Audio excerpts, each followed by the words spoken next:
Hey, sports fans, this is Robert with WTP Sports News here live for another edition of Talking Sports Sunday. Going to address a couple of things going on in the world of college football and some other sports. Welcome to another edition. Please hit the like button, subscribe, share our videos.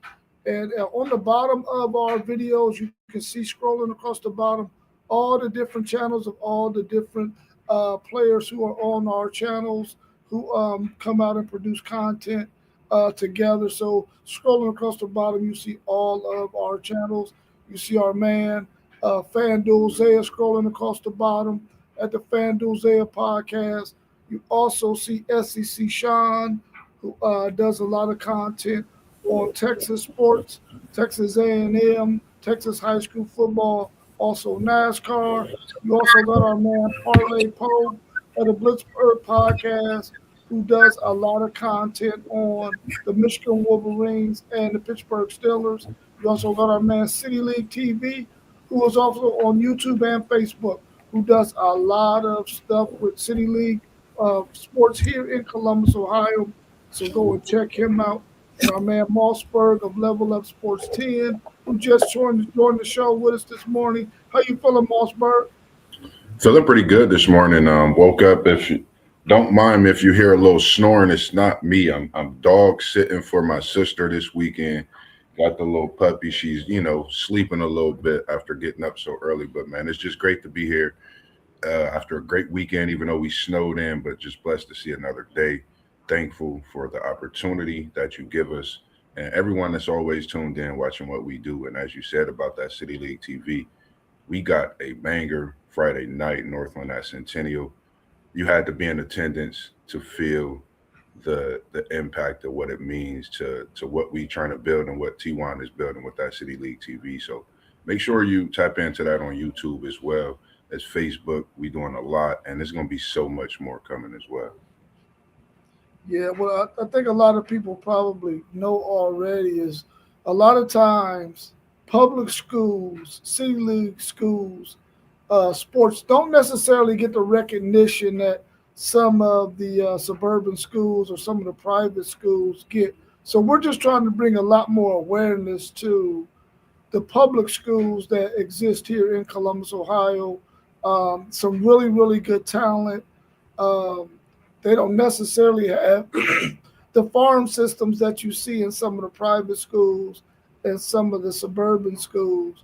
So they're always up against it competition wise. But we just wanted to bring some light to some of the that talent that's in the public school system. And so go check that out on Facebook and Twitter. I mean, Facebook and YouTube at City League TV. Our man T1 does a fantastic job with that content.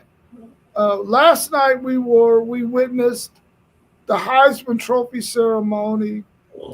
We had really four really talented players there. We had Fernando Mendoza, we had Julian Sane, we had Jeremiah Love, and we had Diego Pavia. The eventual Heisman Trophy went to Fernando Mendoza. He wins that Heisman. What are your thoughts on that? And is this the lowest stat total Heisman of all times? This is honestly, I was, for me seeing him win, it was shocking, and like you said, when it comes to the stats, I didn't check that out, but that's an interesting fact because Pavia, doing what he did throughout this season, Julian Sand, respectively, what he did, and as well as Jeremiah Love. When I was sitting there watching the show, I was trying to pinpoint that Heisman moment for each individual. And the thing that popped off the charts was the spin move Jeremiah Love put on and got that touchdown. I was really looking and searching, no disrespect against the other candidates, but when you talk about a Heisman moment and what he's went through, nothing against, like I said, no one's path, but I think it's something. Sam Mendoza get it with his stats, and I think him being where he's at, winning a big game against Ohio State, Big Ten championship, You have Indiana as the number one team. That's historic. So nothing against what he's doing because he's definitely Helmut Signetti has brought that team Indiana back to prominence, and you could really almost take them from being that school that no one really knew on the football side and put them in the blue buds as we've watched Indiana hoops begin to come back to life with their recruiting that in these past few years. So it's just a sight to see and something to watch as well in the future years and what his progression is and what he do in the NFL. Yeah, I think any of those four players were deserving to win that Heisman Trophy because the stats really, in my opinion, really didn't determine who this Heisman Trophy winner was going to be. I feel like the Indiana story was just such an amazing feel good story that Mendoza going 12-0 because he really didn't play all that well in his last 2, 3 contests.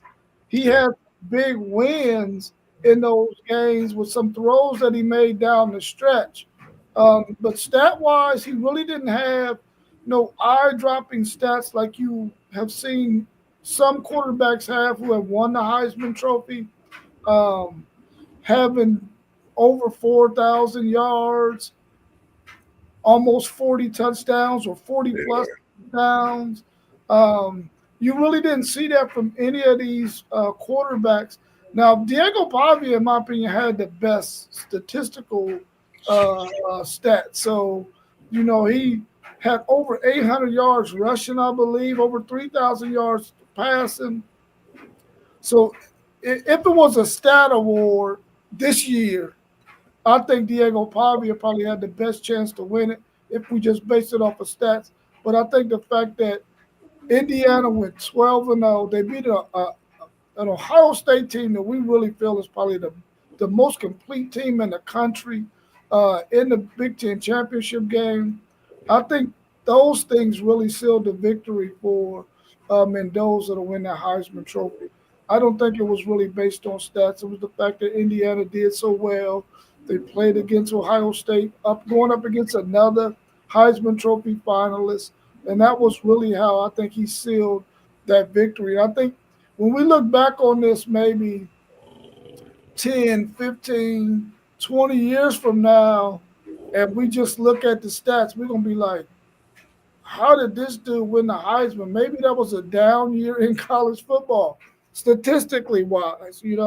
So I think that he won it. Now, I will say this, and I know Ohio State fans don't want to hear me say this. If we look back at a Heisman Trophy winner who won it, and talking about the lowest Heisman Trophy total of all times, it was probably Archie Griffin's second one. He only had 1,300 yards rushing that season, but he only had 4 touchdowns. Mm. And there were other running backs who had much better stats: 1,800 yards, double-digit touchdowns, and they didn't receive that award that year. And that was probably simply because Ohio State was such a juggernaut at that time, and they only game they lost that year was their bowl game to UCLA in the Rose Bowl. So I think that probably was a deciding factor, much like this one was for Fernando Mendoza. Being undefeated was probably why he won it and beating Ohio State in that conference championship game, and then Archie Griffin winning it because that team went undefeated that year in the regular season. Yep. Great comeback yesterday by Navy over Army 17-16. What's your breakdown from that game yesterday? Man. I watched. I got the glimpse of the second half, and watching these games, I've watched them over the years, man. Shout out to whoever does their helmets, their uniforms, man, because we talk about Oregon, man, but I think the helmets we seen on display yesterday, man, was something special. We appreciate the service of everyone on that field as well as those that still do service. So, for me, watching this Naval Academy, man, do what they do. At the end of the day, we talk about Pavia. You talk about Blake Horvath. He is Navy. He's a guy that's been there, and he's the heartbeat of that football team, let alone he's the leader, being at the quarterback. So the Navy go as he go. So for me, watching Blake Horvath, the turnovers throughout the game, but the resilience that they showed even when they were down to continue to fight and push through. And the game could have went either way. Army had the game in hand, slipped out with a few turnovers. So, for me, just watching Blake Horvath be himself and propel this team to another victory in this rivalry, I think was great to see because I've always liked Blake and just the way he plays that game and the run attacks on both sides of the ball is something special as well. Yeah, I watched almost that whole entire game, and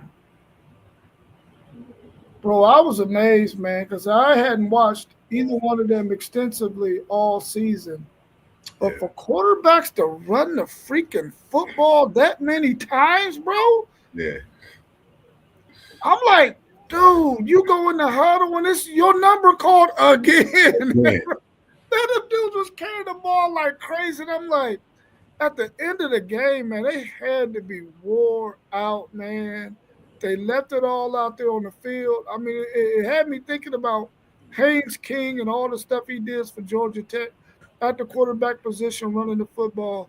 But these two guys top that, man, because these dudes run almost every down. every down. When Yeah, that option is not there, they got to keep the ball, and it was some hitting going on out there too, man, man. I was like, physical. dude, And especially when they got in the red zone, man. It was all quarterback. It was like they wasn't yeah, trying to hand the ball off or nothing. I thought that was pretty grueling for some quarterbacks to have to do, and it was tough, man. It was really really tough. But I like the way Navy did not give up. They played good, solid defense down the stretch in the second half, and was able to get that 17-16 victory. Because I thought Army out physical them in the first half. hmm After that first drive that Navy had, and I thought they were going to pull out that victory, man.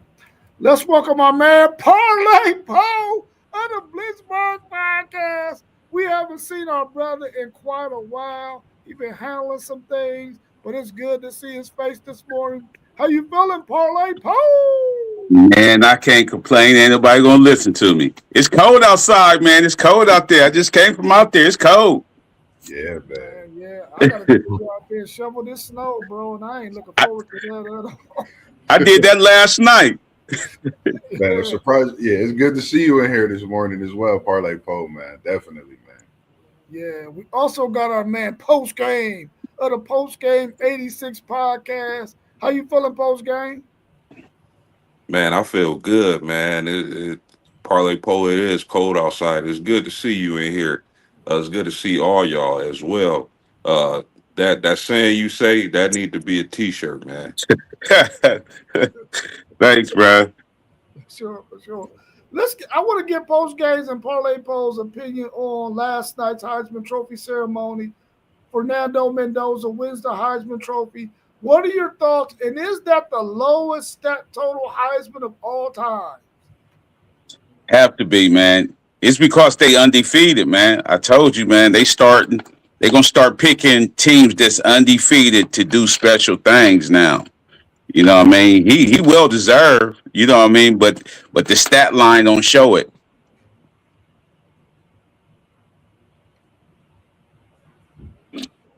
Post game might have to come back in. Parlay Paul, let's get your thoughts on that game yesterday between Army and Navy. Did you get a chance to check out that? Yeah, I was checking it out. Hey, man, Army did everything to lose that game. You know what I mean? They did everything to lose that game. To come back like that, I'm talking about. But the quarterback fumbled in the air when he got hit, fumbled in the air and re-grabbed it. Hey, that was a good game, man. Like you said, their quarterbacks they run too much, man. They run like running backs. But it was a good game. I can't believe they was throwing that much either, though. Yeah, yeah, yeah, yeah. I bet Brian Harris would have loved to went to either one of them schools. Oh man, he would love that. He would love that. Post game, what's your thoughts on Fernando Mendoza winning that Heisman last night? And what do you think that was the lowest stat total of any Heisman Trophy winner? And then give us your thoughts on the Army Navy game. Yeah, so Fernando Mendoza, hats off to him. He had a heck of a season. He was well deserving. I agree with Parlay Poe. I think it was more of the fact that he went undefeated. He beat Ohio State, and Indiana don't have football seasons like this, at least until now. So I think it was more so of the type of season they had, the type of leadership he displayed, the character that he has that got him over the top as far as the Heisman Trophy is concerned. Um, but I agree with you, Rob. I think if you look at the stats, the Heisman Trophy is supposed to go to the guy, the most outstanding player, stats wise.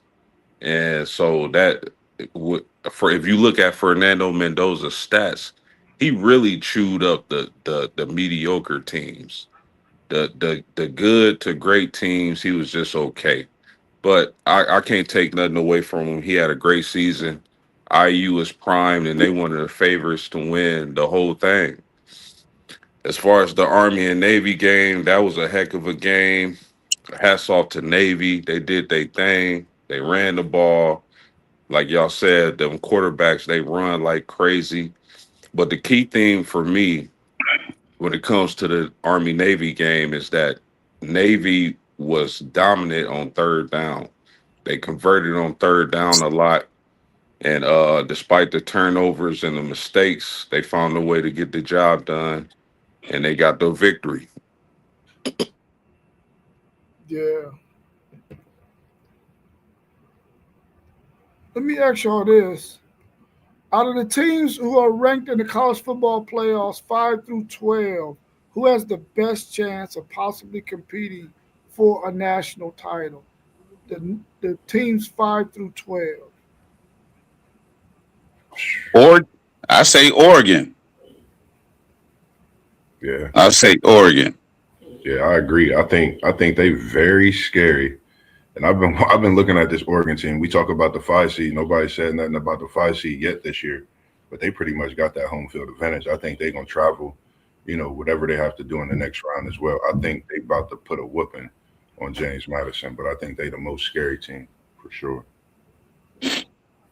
Yeah, I agree with that. I'm gonna take Oregon, and the reason I'm gonna take Oregon is because the quarterback Dante Moore, he might just be might out of all the quarterbacks in the playoffs, he might just be the best one when it comes to just pure skill and talent. So I like Oregon. They can run the ball. Their defense is solid. Out of the 5 through 12 seeds, I can see Oregon making the most noise. It's just to add to that, like I know they lost at home against Indiana. I think they're a totally different team from that game. Defensively, especially offensively, with them not playing with certain weapons and still being able to keep this high ranking 5 seed, keep that streak alive, and to be where they at and a threat more than any other team, I think, in this playoff. And you got to think too, they coach well too. Lanny can coach, man. So I'm talking about he can coach, man. I like his style. He can coach. and I think with you got to think like I look at it as he's lost. He's beat Ohio State at home. He lost to Indiana in the 2 years being in the Big Ten. You can't ask for a better resume, and you only have two losses. Throughout these 2 years you've been in the Big Ten. I don't know, man. I think this Oregon team is very dangerous. That's a great question, and nobody's really been talking about them. And I know we've hinted and talked about them throughout the season, but I think now is a time where we really got to look at this Oregon team and know, like you said, with that coaching, that's going to be a difference maker in this playoff. You got to be able to make big calls at key points in these games. And he about to have pressure on him too, though. You remember they said he got unlimited Neil. Yeah, So you know what I mean? He gonna have to have pressure to win. He gonna have to win a national title. no title. He, yeah, he gonna have to at least in these next couple of years. He gonna have to win one. With unlimited Neil now, I'm saying like to get these players in there, he gonna have to win the national title. I agree. Yeah, that's a fact, Parlay Paul. He gonna have to win the national title. Having an unlimited pocketbook, shoot, you might Yeah, something. Otherwise, they're gonna be like, listen, we got to go a different direction if we're gonna be spending this kind of money on these players, and you can't bring us back a natty. I'm gonna go a different direction, man. I'm gonna say the winner of the Miami Texas A&M game, I think has the best chance out of 5 through 12 to get there. I'm really leaning towards Texas A&M simply because they get Le'Veon Moss back, which means now their running game can really be what it needs to be. He's a bruising runner. You're in the playoffs. You can lean on your run game and really take the ball out of Marcel Reed's hands. You can really get the play action pass game going when you got a running back like Le'Veon Moss and what's the other guys? Ruben Owens back there with those two dynamic receivers he got and a solid tight end. I'm gonna go with Texas A&M.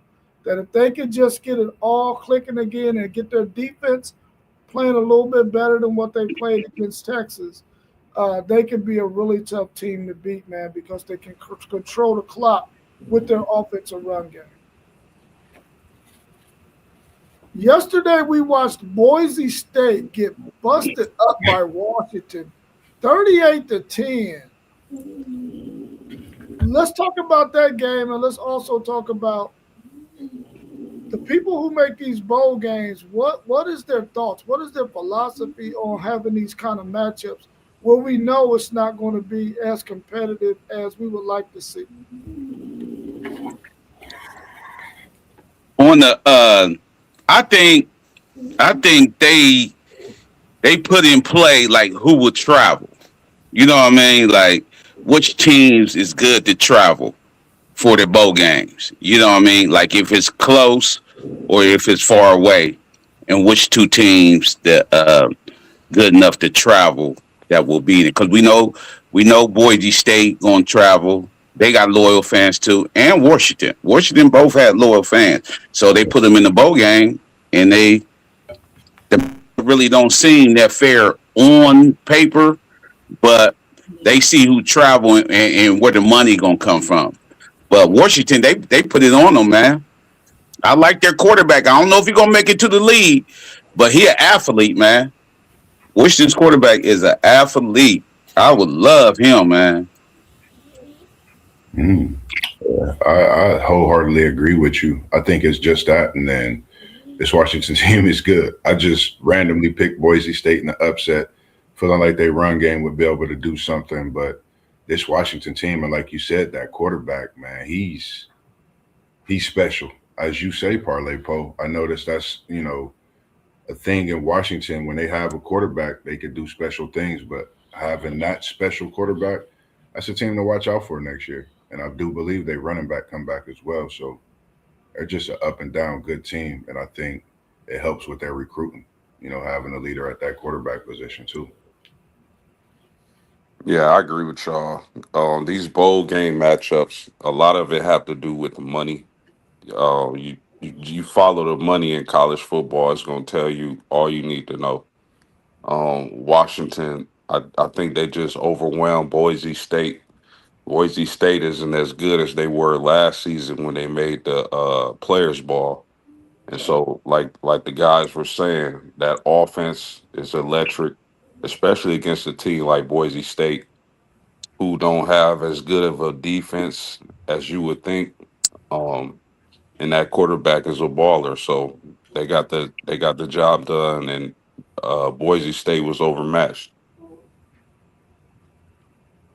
Yeah, I agree. I think when these bowl committee people determine who's going to go where, they pick just like y'all said, who's going to travel and what's the best two teams we can get that can have fans that are going to come and fill these stands, so that we can generate some dollars and cents. Which, I mean, you can't be mad at them for that. I mean, you got a product you put out there, you want to make some money off of it. Um, as far as that Boise State Washington game, yeah, I agree. They just got overwhelmed. They got out physical. It reminded me a lot of when Boise State played South Florida at the beginning of the season. Man, they just was overmatched big time, and they got after Mad Max. Man, they was killing Mad Max. I Yeah, would they would have took Mad Max out the game a long time ago because you could tell he wasn't 100% out there anyway. As far as Washington's quarterback is concerned, man, this guy has an opportunity. Because I don't know if he's gonna make the NFL either, Parlay Poe, but he has an opportunity to really cash in on some NIL money, bro. I think he got 3 more years of eligibility left. He could go the Diego Pavia route and just stack Yeah, up some money, man, and really yeah, get his family straight. And I hope he's thinking like that. I hope he's thinking, listen, I don't know if I'm quite NFL material, but I got this college game on lock, bro. I can make me some money. So yeah, yeah, I'd like to see him cash in on this NIL opportunity that he has for sure. I like his athleticism. And next year, he's going to be really tough. If he gets some pieces around him, some wide receivers, and a nice run game, they could be tough offensively to stop next year. it's a lot of quarterbacks. I'm glad you mentioned that. I think it's a lot of players that could possibly put themselves in position to do that, take care of their family, being that college player, with the years, with the NIL being in place. That's something to look at too. I think we're gonna get a lot of players that played just those college years with that NIL being there. If they not getting drafted, that's gonna be well off and pretty good for when it comes to their family and taking care of. So it's a good yeah. point. If you got good people around you, that's what they preaching to you right now. You know what I mean? If you got good people around you in your ear, especially if you just like a player like him, because he's short but he's still athletic. You like, man, you can take care of your family. You know what I mean? Get your degree. If you ain't make it to the NFL, you fall back on that. You still gonna have money. You know what I mean? Like, Yeah, you're exactly right. You got to have the right kind of people around you. And at this point, NIL has been going for what, 3 years now, 4 years? Families should be able now to understand how to navigate this NIL thing, man, and not get to the point where you put your athlete in a predicament where, like what we saw with Nico, you don't want to get put in a situation like that. Now, Nico played really well for UCLA this past year. He might be able to redeem himself, but you don't want to get out there and get greedy. You got to understand the landscape and take advantage of it as it lays, and not try to get extraordinarily greedy. Hey, speaking of Diego Pavia, how about this? I don't think a lot of people were talking about this, but the number one quarterback out of high school flipped from Georgia to Vanderbilt. And I think Clark Leah and Diego Pavia, the kind of season he had and the way they turned around that program really influenced that. But that was just amazing to me to have the number one quarterback in high school flip from Georgia to Vandy. Unbelievable. Is that quarterback from Tennessee, from Nashville? Is that the Nashville quarterback? I forget where he's from, but I know he was committed to Georgia and he flipped Yeah, at the last hour. yeah. 5-star Jared Curtis. Um, you said, is he from Georgia? Is he from Nashville, Tennessee? Yep. To stay home in Nashville. Yep. He's a Nashville guy, Nashville native. Yeah, yeah. That's going to be interesting, man. I hope that they can put the pieces around him so he can be successful, man. Um, I don't want him to go out like Dylan Rayola's going out right now in Nebraska. Yeah. without giving a whole bunch of details, what's your thoughts on the keys to the victory for number 9 Alabama at number 8 Oklahoma? What does Alabama need to do to win, and what does Oklahoma need to do? Without giving too much detail, because we're going to do a preview on this later on in the week. Mm, I'm gonna just go ahead, Parlay Poe. I'm saying if Alabama can't run the ball, they're gonna lose. Simple as that. If they can't run that ball, they're gonna lose. And with Oklahoma's defense, their front, they got to get to the quarterback without blitzing. You know what I mean? Like simple as that. I would say a quick. I want to see Ryan, and I want to see a deer. And if those two things happen, it could be a showdown. I think those are big keys on both sides of the football too. Yeah, I think Alabama is limping into this uh, playoffs. I think they limping in. I think they vulnerable. Um, they got sliced up by Georgia, and I think that Oklahoma's defense is going to give Alabama a lot of trouble. Uh, Alabama is going to have to. They're going to have to pass for like 350 yards and keep that Oklahoma offense off the field. But I'm not sure they can do that because they can't run the ball at all. Like -3 yards in the championship game, that's unheard of. So Right. I'm gonna get an edge to Oklahoma.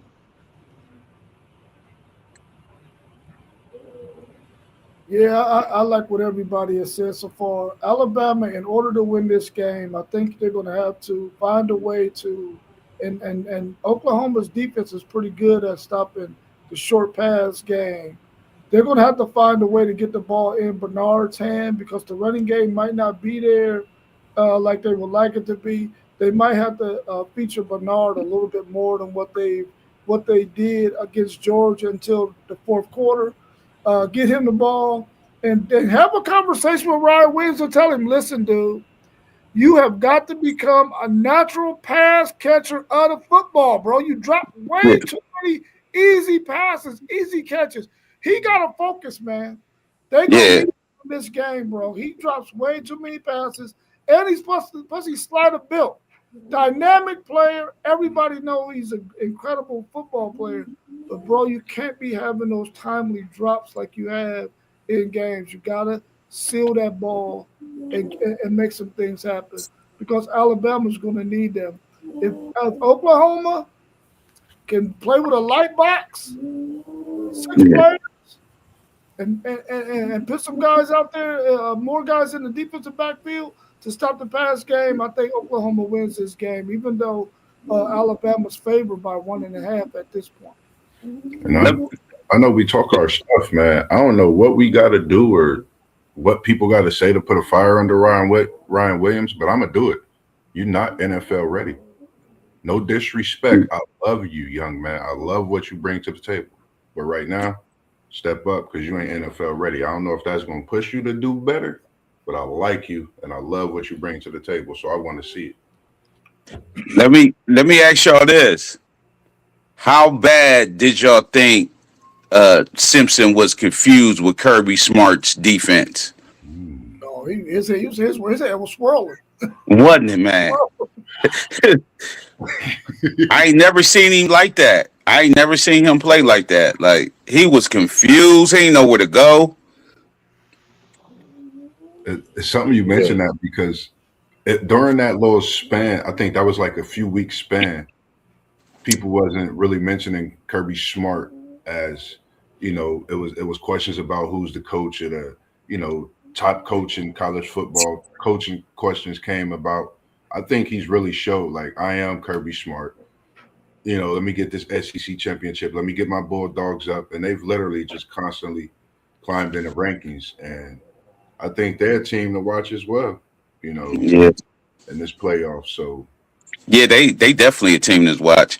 I seen what really was making him confused. Like, Bernard really their best player on offense. You know what I mean? Like, so Bernard was doing this short like coming in route. They had him doubled on that. and Mhm. Simpson was going to him and like damn, they got him double on the short route. You know what I mean? And then he tried to throw it to Ryan, and then Ryan missed the ball. You know what I mean? Like I like, oh, they got him confused. Yeah, Yeah, good point. I felt like Kirby Smart been in his bag the last few games of the season. And yeah, I got a little pushback in the comments for saying that I felt like Kirby Smart was still the best coach in college football. We gonna see because I don't. To be honest with y'all, I'm not big on Stockton at quarterback. Mm-hmm. But if Kirby Smart find a way to win the players' ball with limitations at quarterback, man, can't nobody say nothing. And I'm really excited. The matchup I'm really looking forward to is if Georgia and Ohio State meet up. Yeah. And this thing, Kirby Smart, it's so crazy because Kirby Smart got a 5-star on the bench. He got a 5-star quarterback on the bench. You know what I mean? So I'm saying that's coaching. Don't let that freshman out there right now. You know what I mean? Let him learn. yeah. You know what I mean? That's the same thing about Michigan. We should let Underwood learn. Don't be surprised if Kirby Smart put that 5-star in this playoff because we know Kirby Smart, like you said, post game, he been in his bag, and his bag is deep, and he hasn't even touched half point. So I think, like you said, we got to remember 2 championships back to back. He won them with Beck. Beck is in the playoff with another team. So we got to remember Smart is doing what Smart do, being smart and staying in this playoff and still, to me, top of the list right now. They running the ball good too. Like Georgia running the ball. They doing end of rounds. They doing, man, like they playing football right now. But that defense is flying like that national championship defense. That's the They key. are. They are. Kirby had the players only meeting just with the defense. He had to. He had to. Just with the defense. I only want my defensive squad in here. He had to talk to them. Yeah. Yeah, because they really picked it up the last 3 or 4 games of the season. They really picked it up, man. Played some really good defense. Our man FanDuel is in the chat. He wants us to answer this question real quick. He said, "Tell me how Jeremiah Smith finished sixth in the Heisman voting, but didn't win the Bolitnikoff Award." We talked a little bit about this yesterday, but let's give him an answer to that question. Politics, man. Ooh. That's all what it's about. Politics. We already know he the best receiver in the country. We already know that. You know what I mean? For him not to win no award, you know what I mean? Like that's just gotta be politics. Like my dude Howard Marsh would say, that's Vegas. Yeah, That's 100%, man. Like Parlay Post said, we all know Smitty is that dude. We all know what he deserved to have. We all know he should have been the top receiver and got that award. They gave it to Makai Lemon. I like Makai Lemon. I'm big on him, but in no world should any receiver be getting that award but Jeremiah Smith. yeah, I agree. I'm almost in the same breath as what you just said, man. Smitty from O Block Foe, he definitely deserved that. And no disrespect to Lemon, you could even put Carnell Tate in there because he was just that good this year. And I think Makai Lemon, I think he changed the way, he got big wins for USC, even though they not in this playoff. I think when you look at certain points in the season, it's crazy how they make these awards. Like you said, it's a lot of politics in this. Smitty Tate should be 1-2 at this award. Ain't no way it shouldn't have been that way. I mean, it went to Man, league, so and you got to think about the offensive coordinator and the creativity he had. Lincoln Riley was putting Lemon in the slot against a linebacker.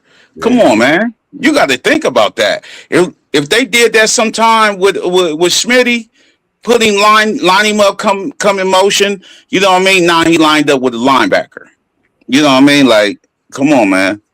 That's that brilliant mind Lincoln Riley had. they say you could Yeah, turn. those are facts. Those are facts. They were putting Lemon all over the field. You know the crazy thing of watching him. I know this is a crazy comparison. Early in his career, he's a junior, but it reminded me of in the NFL how you move some of these elite these receivers all over the field. You have to do that in order to get the best out of them. You know, it looked like he was running Think around. about the NFL. Think about the NFL. Some of these divas ain't going inside, bruh. Yeah, Yeah, yeah. Some of these divas ain't going inside. They ain't messing with them linebackers. I'm telling you that right now. They are not. They he are remind me not. kind of like a Steve Smith because I've seen some toughness out of him in the catches he made throughout the season. So, that's what I really started to see. And knowing Steve Smith was a receiver at USC, that's what I started to see. Some flashes of with him being all over the field as well. So, I mean, nothing against Lemon, man. I mean, great receiver. We know, what Smitty brings to the table. But I mean, you can't go wrong with who it went to in Makai. Great receiver as well, man. So Yeah, their stats was way too close in comparison for me to think that somebody would have picked Malachi Lemon to be the Bloodnikoff Award winner, man. I mean, Jeremiah Smith's stats were very similar, but we already know that Jeremiah Smith is getting double, triple. Teams are defensively trying to keep him from getting the ball. There's no way that he should have been Malachi Lemon should have won that over him. I can see if somebody's stats was like Devontae Smith's was, where he won the Heisman and you gave it to him. But when guys' stats are that close, and then you got a guy who is all world in Jeremiah Smith, you got to give him that award, man. That was a slap in the face.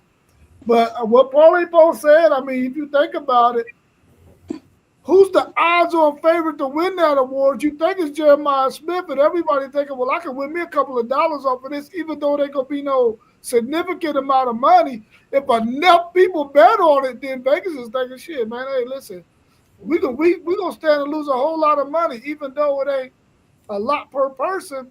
We can go ahead right, and get this thing to Malachi Lemon because ain't nobody thinking he gonna win it. Everybody knows that Jeremiah Smith is gonna win this thing. Yeah. Yeah. What's your thoughts on this matchup that's going to be between? And I don't know why this is a 12 o'clock game on Saturday. Number 10 Miami at number 7 Texas A&M.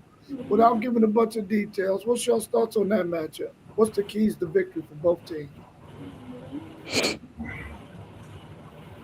Well, I'm gonna say the key to victory is both of the quarterbacks.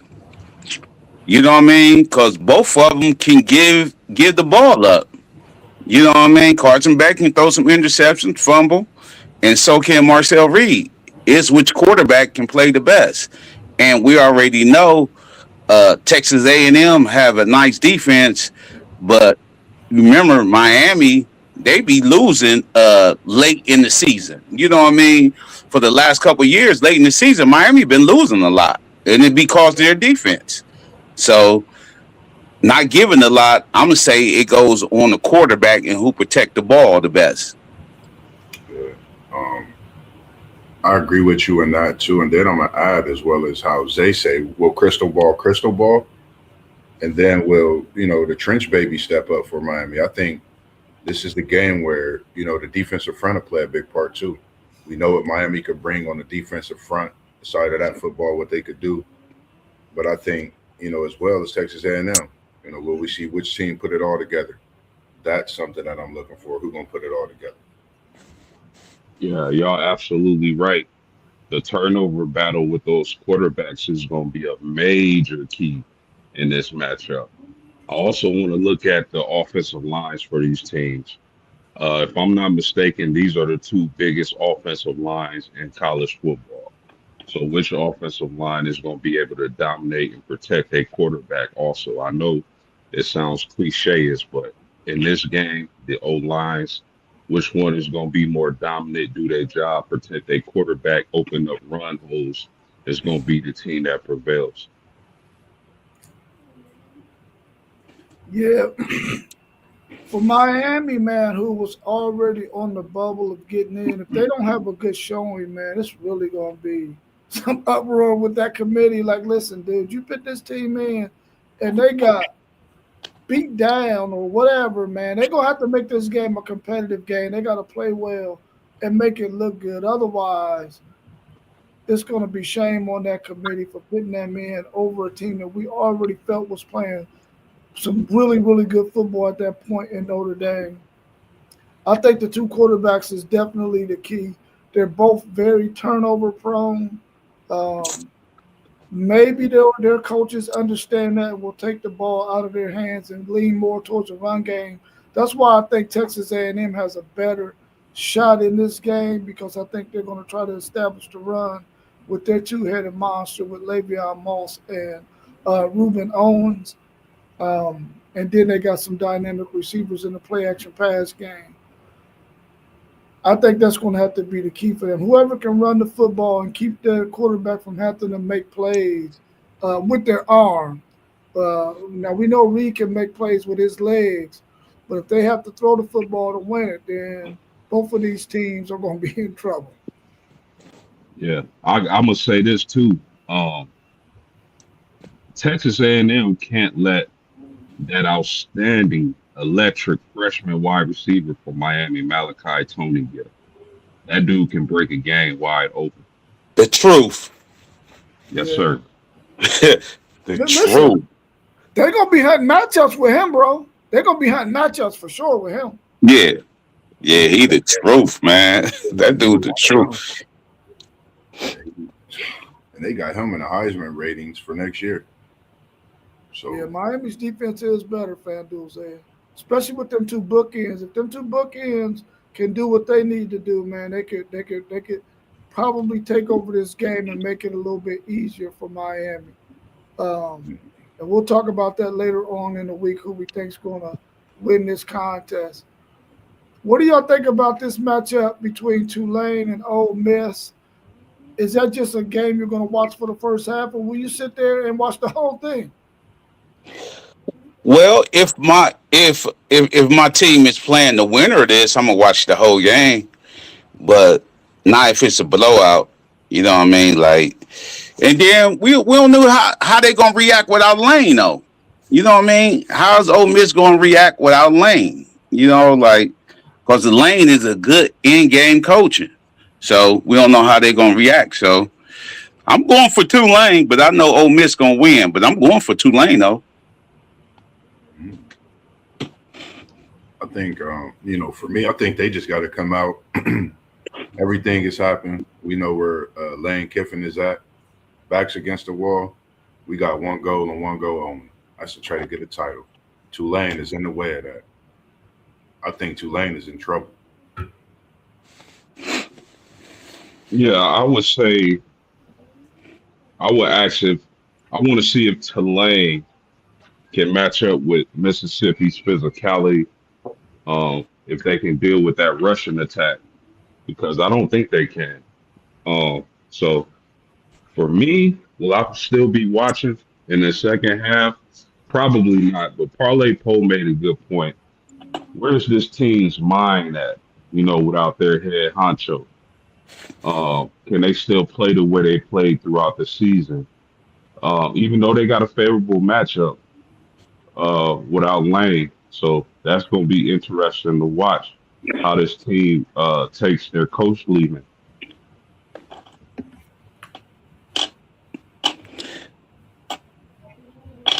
Let me ask y'all a question. Would you, if your coach took another job, would you still let him coach in the playoffs though? I would be honest with you, I would, man, because the simple fact that I'm trying to win a national title. I'm not trying to have to go out there limping, man, and I don't have the guy who has led me to where I'm at right now. I think college football needs to find a way, and I don't know how they're going to do it. They need to find a way to. This stuff got to happen after the season is over with, man. Once that team is done, but if they're still in action, they're in the playoffs, and I don't know, man. It just shouldn't happen this way. I think this guy should be able to coach his team because they got a chance to win a national title, and he's been in all this work all season. if a coach does that, I think he should be able to coach that team, even though he felt like he had to go on to a better program where he feels like he could win national championship. He should be allowed to coach. I would let him coach if I was the AD or president of the university.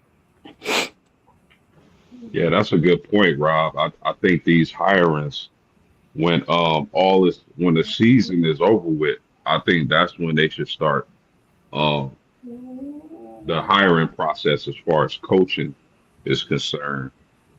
Me personally, I would leave it up to the athletes. I would set up a meeting with the AD, the coaches, coaching staff, or not the coaching staff, but the AD and the players, and I would let the players decide if they want their coach who just got hired coach them in the bowl season. Um, man, I agree. All the points are great points. I think I would want my coach to coach for sure. Like you said, coming together as seniors, coaches, and things like that. Being a part of something like that, making that type of decision, you know, that makes a big part. So wanting that coach there, I wholeheartedly agree. I think it's going to make some kind of a difference, but then again, it could show how as a team, how you guys are. It could show a brotherhood that you have as well. Things happen. What do you do when those things arise? Are you going to step up? Are you going to sit down? So And then you got to put in mind too, signing day. You know what I mean? You got to put in mind signing day. These recruits want to know the unknown. They want to know. You know what I mean? So the coach, that's why they try to get a coach in there quick as possible. That's why Michigan trying to move quick. Yeah, and I'm glad you said that, Poe, because man, I've been wanting to hear your thoughts on that whole entire situation, man. Like, Man, the situation's so messy, man. I've been reading all kinds of stuff. I'm like personal life, like boom. I'm like everybody talking about he married, blase blase. I know dudes right now in an unhappy marriage. You know what I mean? But that don't mean go outside of it. But you know what I yeah, mean? It's the comfort level the women was showing. You know what I mean? Like this dude he said he was gonna kill himself, man. You know what I mean? Like his whole world destroyed right now. Ain't no his mindset is crazy. But on that point, I ain't gonna get personal with it, but we need to move real quick. I want somebody so fresh that don't have no dealing with the hardball stuff. But you know what I mean? It ain't even about being a Michigan man. I'm like, I want somebody fresh. Bring your whole staff in here, even if you got to fire the valet dudes. You know what I mean? yeah, I'm somebody totally fresh. You know what I mean? Like, bring your whole staff with you, whatever you're doing. You know what I mean? I like the young boy from Arizona State. I really like him, but he just the what's name guy just committed. He just had two 4 stars commit to him. So and I heard Arizona State trying to get it done where he gonna have a new contract. mhm, So if not, uh, I know Clay Kubiak from the 49ers, his name been mentioned in these Michigan groups. It's due for uh, Utah. He been mentioned. You know what I mean? Like so, it's a lot of he say she say stuff. But I'm saying we need to move quick because we already got uh, our 4 star tight end. He down at Texas Tech now. You know what I mean? And then T1 said 247 Sports said Bryce was going to go to LSU. It's nothing on their website said that. It's nothing on their website that said that. I don't know where he got that from. Um, so Bryce is not leaving. Why would you leave a Neil package like this and go somewhere else? They ain't gonna pay you that much. You know what I mean? Like, come on. And yeah, I should what? have think we had the Maryland dude anyway. We was gonna get him before he went to Maryland. You know yeah, what I mean? Come out. He's like a better ready quarterback than Bryce was. You know what I right. mean? The Maryland dude. He just don't got them. He just don't got the big.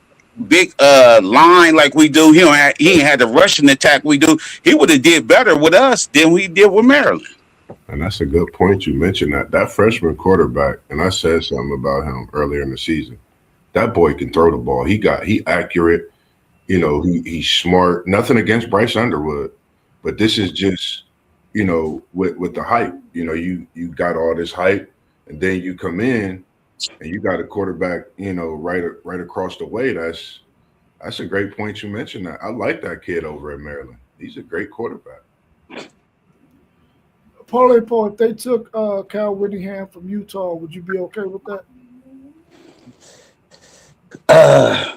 I know, man. Cal Willingham, man. If he come, he gonna bring some of them Samoa dudes or whatever with him. You know what I mean? Some of them big dude in the trenches. So that's what we need. You know what I mean? Like, but far as him coaching, I don't know if he tough enough. You know what I mean? Like, cause you need an in the face coach. Cause we have to have Biff. Watch how Biff Poggi coach against Texas, man. Watch how he coach, man. He an in your face coach, but he let you do everything. You know what I mean? If he's not the head coach, he's not gonna overstep his boundary. But now since he running things, watch how these guys be up against y'all. I ain't gonna say we're gonna win, but watch how good we play against y'all. I agree with you. I'm more concerned about him. I was more concerned about him being the coach than Sherrone Moore.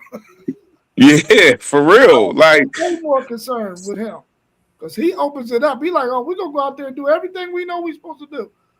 We ain't having no handcuffs on nobody. We going out here doing everything. right. What's your thoughts on this last game, this last matchup, James Madison and Oregon? Does James Madison have any chance in hell of staying within 35 points? Bruh, they gonna have like 5 people at that game. James Madison, they ain't giving away them tickets, man. Listen, Oregon is gonna be, they gonna be so up for this game. It's gonna be ridiculous, man. And I'm going for the little guy too. I'm going for James Madison and this guy, but it's gonna get it's gonna get ugly. You know what I mean? This might get ugly, ugly. You talking about Post? You talking about not making it to the first half? This might be first quarter damage right here. Yeah, I think Oregon, man. I think they gonna come out. They might not even wear no fresh playoff unis, but they gonna come Oh out. no, they wearing fresh stuff. They gonna come out with something cleaner. Oh yeah, they coming out fresh. We ain't doing that with Oregon. If they come out in the white jerseys, they gonna still look like they fresh because they gonna put a spin cycle on these boys real quick, like you said, and they gonna be on the sideline chilling, man. I think this Oregon team is gonna come out. And they putting up points for more than just the playoffs. They putting us on notice. I think they might try to score 60 or 70, man. I'm gonna just be honest. Yeah, man. The doctor gonna come out and speak to the James Madison family, and they gonna tell them we just can't stop the bleeding. Right, We right. can't stop the bleeding. We Yeah, can't. this gonna get real ugly, man. And what can I say? It's they just don't belong on the same field, man. Yeah, it's gonna be ugly early, man. And I just hate the fact that they got those two games, Tulane and James Madison. They got them playing at the time when you really get into college football, man. At the midpoint of the day and then in the evening, man. And it's like, why would you have these two games when I would have rather you play one of these games on Friday and then put the Oklahoma Alabama game in one of these time slots and move Miami down too, instead of having them play at noon. Let me ask y'all this, man. I had this question on my brain. I think I might have lost it though. It'll come back to me. What's your thoughts on your conference's all conference teams? Did they have anybody in there who you felt like got snubbed from the first team or anything like that? You know what? I ain't even noticed, man. I ain't even see the All Big Ten. Let me see. Um, I was impressed.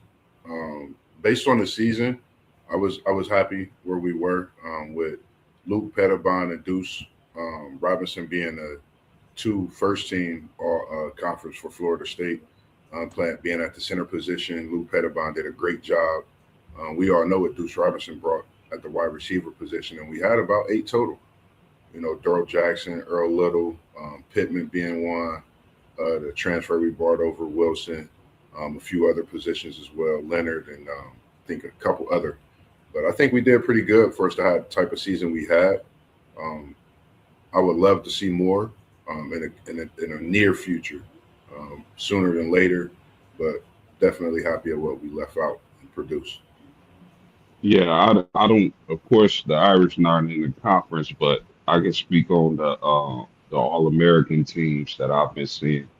The first team All American teams I was pleased with. I felt like Jeremiah Love and our cornerback was worthy of the first teams, and they made the first team. So as far as the All American teams I've seen thus far, I have no issue with that.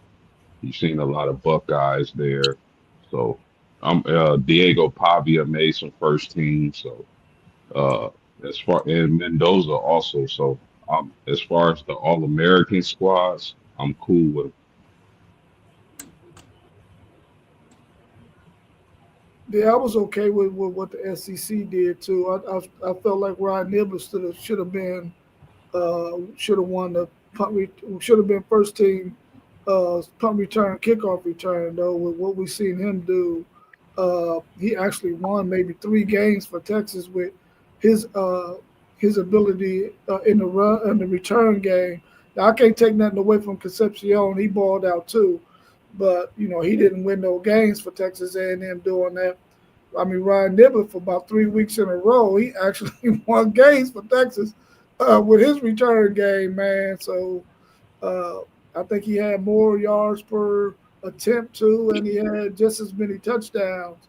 So I thought he probably should have got the return specialist first team, but I mean second team is cool because Concepcion he balled out too from that return aspect of the game. Anything else y'all want to talk about before we wrap up? Hey man, keep your eye on this girl for Iowa State, Audie That big Crooks, girl, man. that big Yeah. Yeah, girl. Oh, yeah, man. Yeah, Man, yeah. Keep your eye on her, man. She's special, man. it's different, man. Definitely, I've been watching some basketball myself. I will admit, right here live, I was chopping it up in the text, man.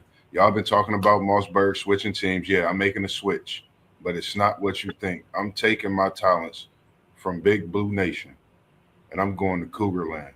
I'm joining AJ DeBonsa, Richie Rich, Big Keto, aka Keto Diet, and a big transfer. Right. I'm a BYU Cougar, ladies and gentlemen.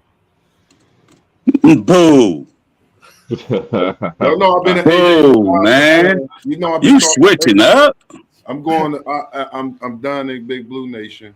I'm sorry. I'm going to BYU. I'm bruh. taking my talents. Y'all know we don't do this much, but I'm a big AJ fan. I You don't know, know what I don't know what I'm Dusty May telling these cats, but they I don't know what Dusty May telling these cats, but they ready. Dusty May got these dudes ready. They come off the bench playing. We go 9 deep, bruh. We go 9 deep. yeah, Michigan is a problem. Michigan, Arizona, uh, BYU, these teams is ready, man. I've been really impressed, and I'm glad you mentioned it shows some love to Audie Crooks parlay pole because Yeah, big girl can go. She yeah, got game, she and got and and game, bruh. and looking around the women's college basketball landscape, there's nobody for her. Nobody. Yeah, right. nobody. and then to mention as well as why we on that, man. I was watching a late night game yesterday with the Gonzaga Bull, man. That boy Ike, he's different, man. Like I think Gonzaga is a team that could compete. the way they playing. I think we into something special for this college basketball season.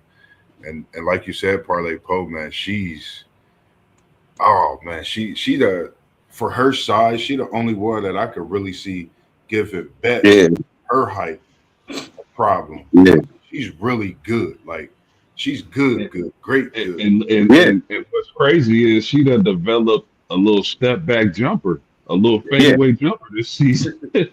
yeah, yeah. Yeah, she good, man. And don't blink, man. Gino back on top, man. Don't blink. Yeah, you Don't right Oh blink. about Don't yeah, mess with Gino back on top, man. oh yeah. Yeah, yeah. I mean, I know that USC didn't have Juju, but man, the way they Yeah, put it on him yesterday, man, and they let up on him in the end. yeah, So yeah. shoot, yeah, don't But blink. that's how you beat a team when they don't got their star. You know what I Yeah, mean? Like I need to beat you down. You know what I yeah, mean? Let Juju know this what we doing.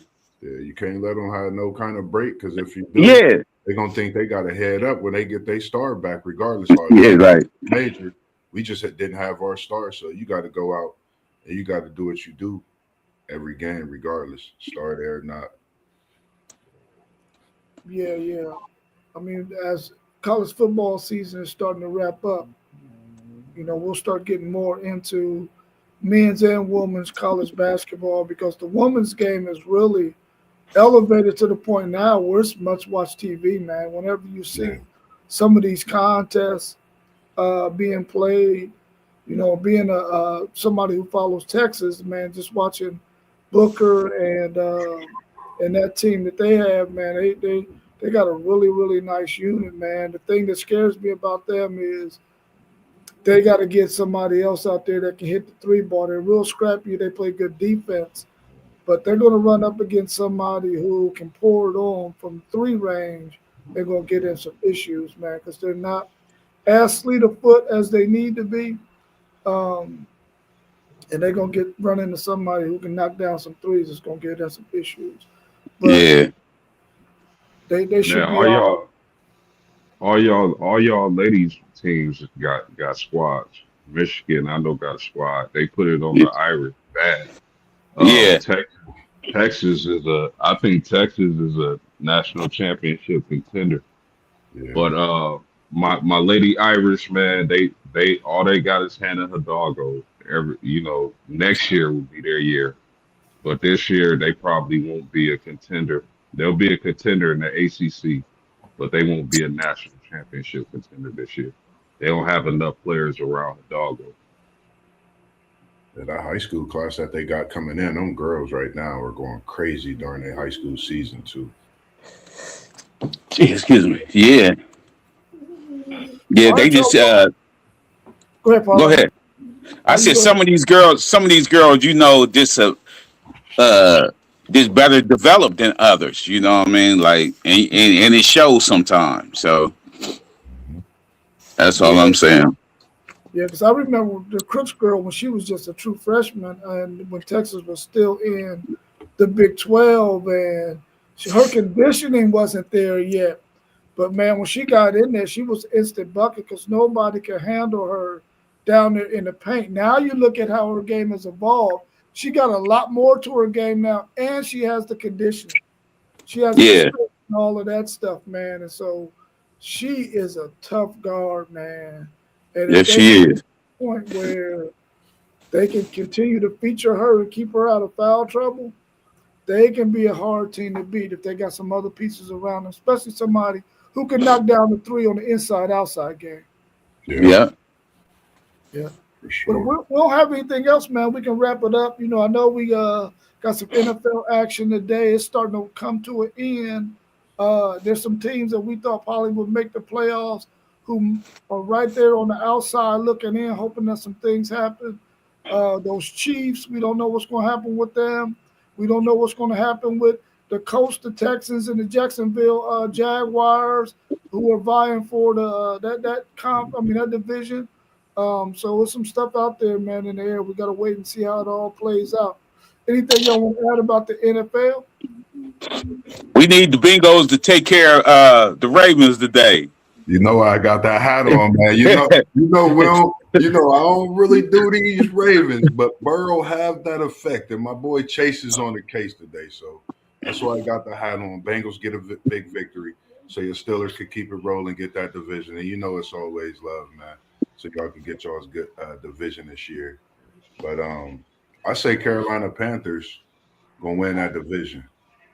I said it early in the offseason to watch these Panthers, and I think they're gonna definitely win a division this year. So definitely watch them Carolina Panthers. What you doing? Yeah, I'm gonna say Phillip Rivers, old man Phillip Rivers. He not gonna have a huge game today, but he gonna hyper target our big tight end Tyler Warren. The Colts gonna upset Seattle. You heard it here first. So Phillips starting? It's looking that way. They haven't officially said it, but it's looking that way. Dang, hey, that's racist as hell.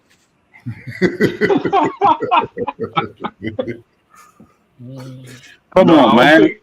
I'm with you. I would play Richardson, but I think he's still on IR with that fractured eye, man. He is, but you trying to tell me Phillip Rivers 44 can get out the way of this pass rush that Seattle about to have, and these dudes on somebody's practice squad that you can't get. Man, I would have rather called Cam Newton. I'm gonna be honest with you. I don't know. I think what I'm thinking is the fact that, and I'm not making an excuse for it because I wouldn't have did it at all.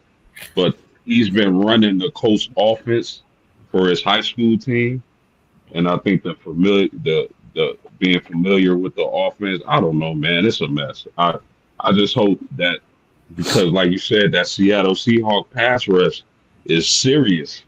It It's is. real serious. So I mean, I'm just wishing for the best, man. I'm telling you, keep an eye on this dude, man. We let him get away from us. He come from the Steelers. His name Witherspoon, man. He a corner. Keep an eye on him, man. He's dangerous. Couldn't y'all went and got Joe Flacco? I mean, hell, he done bounced all around already this season. Couldn't y'all went and got Joe Flacco? No, because the trade deadline is expired. Oh, Yeah, they would have to release Flacco. The Bengals would have to release Flacco. But we don't know if Joe Burrow's gonna stay healthy. Joe Burrow's probably hurt right now. You won't get that win today, Hey, Flacco beat us. Flacco has spurts of brilliancy, man. But T. Higgins out though. T. Higgins hurt. Yeah, I knew he was hurt after last week. He been hurt. Like that's just the thing of his career, man. I hate as great as a receiver he is. He be hurt at some point during the season. It seemed like the last few years. $100 million man, bruh. anything y'all want to add on the NBA before we wrap up? What y'all seeing so far from the NBA early in the season? Total dominance by OKC. Yeah, total dominant. When Bayama said, "I'm back," and he got a big win last night for him by 2, but I think that's the only thing that could really be a factor is if Wembayama is playing for San Antonio. I think that's really the only team in the West that could give them problems. I mean, but that OKC team is dangerous. Man, they beat a team by 30 without Shea. Come on, man. They different. Bro.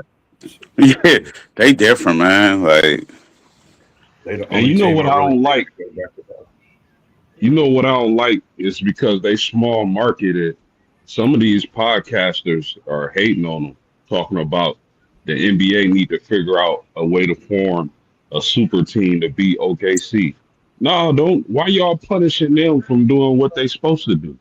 yeah, They grew they homegrown their talent. They made a couple of key additions, but most of their talent is homegrown. They did everything the right way. They play hard. You don't see them load managing like everybody else, and they doing what they supposed to do. Why hate on OKC? yeah. You can't. You can't. Yep, yep. All right, y'all. Well, we'll be back again on Tuesday night at 7:45. Hopefully, we all can make it on that, and we'll start to talk a little bit more about these college football playoffs and the games that are going to be being played. We'll break down some of those games, doing previews and all that, and give you more details on those games. Uh, Without that, with everything else being said, we can get on out of here, y'all. I appreciate y'all joining this morning, man. I'll see y'all soon. Yes, sir. Peace. Go Steelers. Who they? All right, y'all. We out. Peace. Peace out, fam. Titans gonna get their third win today on somebody. Let's go.